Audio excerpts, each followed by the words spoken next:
Olá de Sofredo e amigos da Difusora. E o cara de 100 milhões da negociação da SAF do Paulista não pagou nem 300 mil. Mas há um porém que nós vamos discutir.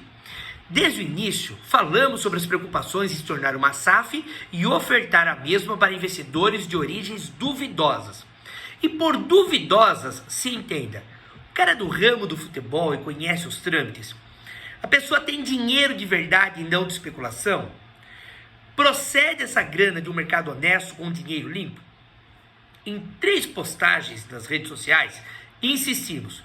O interessado, Victor Monteiro, tem mesmo 100 milhões de reais para colocar num clube que está na 4ª divisão estadual e fora de qualquer divisão nacional?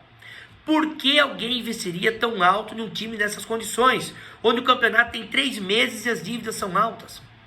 Custou-me a crer que as pessoas envolvidas acreditavam nesse conto de fadas. Textualmente eu pontuei. É sério que o investidor pagará à vista todas as dívidas do Paulista assim que assumir? Se assumir? Porque era dito isso.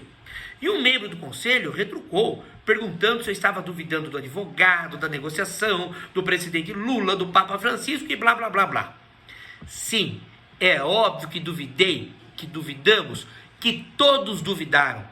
Sempre torci para que os clubes virem SAFs, empresas e instituições sérias, respondendo à necessidade de modernização da gestão do futebol brasileiro.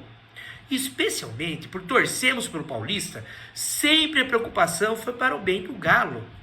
E o que é melhor, logicamente, não é fazer as coisas por emoção, mas pela razão. Isso é o melhor, razão na negociação. Eu sou a favor de uma SAF, mas essa, de um cara que ninguém conhece e que claramente não tinha grana, evidentemente não era uma boa. E o porém que eu citei há pouco. Um negócio como esse tem que ser feito com calma. Quando você dá permissão para o avanço de uma negociação e permite um aporte inicial, é porque você acreditou na promessa da pessoa, tendo investigado tudo, a idoneidade e a capacidade financeira, além de outras nuances. Se você é prudente, espera a comprovação de que o cara tenha todo esse dinheiro para negociar com essa pessoa, e aí cobra o aporte. E tudo foi feito errado. Os torcedores avisaram, as forças vivas da cidade alertaram, o mundo pediu prudência. E aí o Paulista dá um tiro no próprio pé. E por que um tiro no próprio pé? Pois ficou evidente que esse investidor fez a todos de bobos e prejudicou a imagem do Paulista e dos cartolas. Há quanto tempo o presidente Rodrigo Alves, o Fernando Dressa, conselheiro, depositaram publicamente esperanças nessa aventura, mesmo com todos esses avisos? Eu detesto a expressão, eu te disse, mas todos disseram. Ninguém torceu contra o Paulista, todos torceram a favor de que o Galo não fosse lesado. E 2 pontos finais. O primeiro, aceitar prolongar uma conversa com esse cara, que segundo as publicações do conselheiro, não começaram no período eleitoral, mas desde o começo do ano passado, para ter esse fim pífio, mostra que a diretoria foi muito ingênua. E aqui inclui os assessores dela, todo mundo que circula essa turma.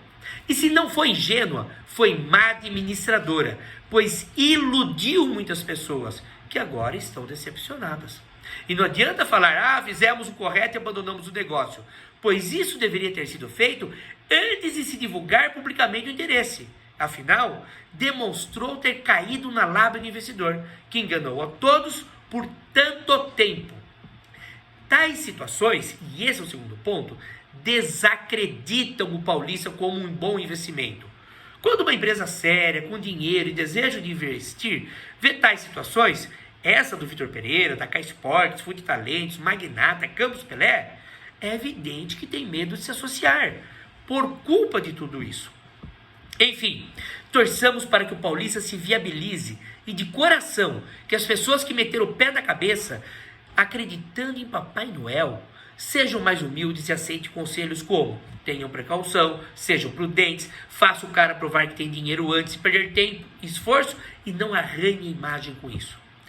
Insisto, em uma das postagens, em dezembro, às vésperas das eleições, divulgou-se que há meses já havia um encaminhamento.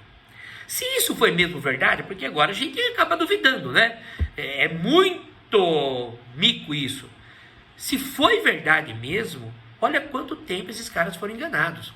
A experiência e a sabedoria mandariam pedir garantias logo nos primeiros encontros, não depois de tanto tempo.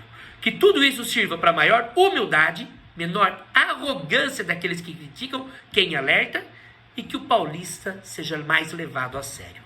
Até mais.